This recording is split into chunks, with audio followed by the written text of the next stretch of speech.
जोंनि बिजाथिया आगयनिफ्रायनो खोब क्लियारखा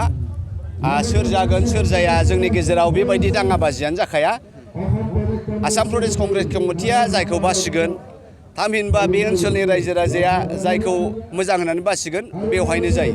दा बे हिसाबै जोङो सिगाङाव लुबैखानाय बायदि एबाराव जुदि एमएलए नि टिकेट सोरबा मोनोब्ला बे ओनसोलावहाय सन्जीब औवारी बिथां चिरां जिल्लानिनो बिथाङा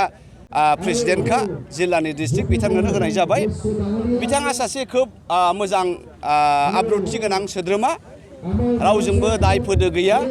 गोबाव सम कंग्रेसआ जेब्ला बै समाव थोर थोर खुनुरुखुम मिरौ जिरौ गसंथानानै दंमोन बे समावबो सन्जीब औवारी बिथाङा चिरां जिल्लानिनो डिस्ट्रिक्टनि आफादगिरि महरै बिथाङा पार्टिखौ बासिना लाखिदों बेखायनो जों बयबो सन्जीब औवारी बिथांनो टिकेट होनायाव गोजोननाय मोन्दों आरो आसा खालामदों भगबानाव जों बेखौनो बिदों इसोरनाव आफा अबंलावरिनियाव जाहाथे इसोरनि अननाया बिथांनि सायाव थायो रायजो राजानि बोर आशीर्बादा बयबो जाहाथे बिथांनो भट होनानै जयजुक्त खालामो बेखौनो आसा खालामदों बेसेबांसो भट लानानै देरहागोन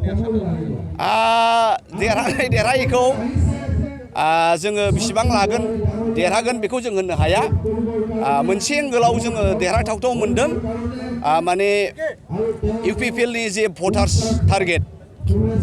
इउपिपिएलनि जे भटार्स टारगेट बिथांमोननि भटआ खोब गावगोन जों मिथिनायाव आरो बिपिएफनि भटआबो एबाराव गावगोन थांनाय लकसभायाव नंगौ नोंथांमोना बेखौ रुजुनो हागौ लकसभायावथ' चिराङावहाय कंग्रेसआ खोब खम मोनदों किन्तु खारना बेबो जे जों बयबो मिथिबाय जे बिपिएफआ केन्डिडेट जानानै बा देरहालाङोब्ला मा मावगोन आरो इउपिपिएलआबो मा मावखो जोङो नुबाय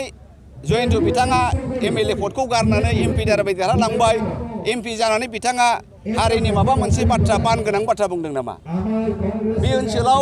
ओनसोलनि मानसिफ्रा गोबाव बोसोरनिफ्रायनो एनडिएफबिखौ लानानै हारिनि थामोनथाखौ लानानै दावहा नांबोनाय स' मानसिफ्रा जेलाव दङ दा बिथांमोननि सोमोन्दैथ' जोंहा जयन्त बिथाङा जेबो बुंथ्राखै दा बेखायनो रायजो राजाया बयबो मिथिबाय जे मा इउपिपिएल मा बिपिएफ मोन्नैबो एखेखा रायजोनि खामानि मावा बिथांमोना बोरैहाय एमएलए बोरैहाय एमपि जानो मोनगोन बेखौल' नाजाबाय थायो दा बेखायनो रायजो राजाया बयबो गोसो सोलायदों जे जोङो एबार होयोबा कंग्रेसनो होगोन कंग्रेसआ रायजो राजानि जानानै बुंगोन एनडिएफबिनि इस्युखौ लानानै बुंगोन आरो बे ओनसोलनि जौगानो थाखाय बाथ्राखौ बेखायनो जों आसा खालामदों एसे मार्जिन लानानैबाबो जोङो देरहानायनि चान्सआ दङ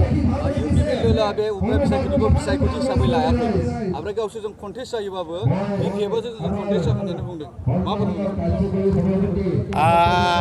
नर्मालि बेनोखा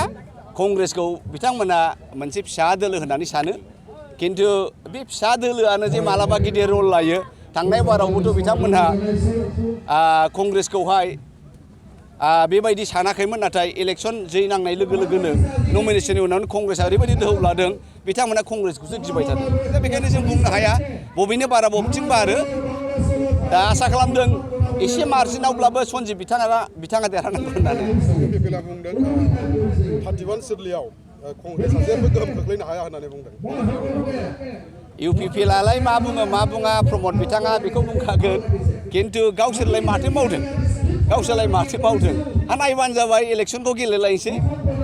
सोर बेसेबां भट बांसिन लानानै देरहायो एबार इउपिपिएल देरहायो ना बिपिएफ देरहायो ना गर्जन देरहायो समा मोनथिसिगोन समा फोरमायथोंसै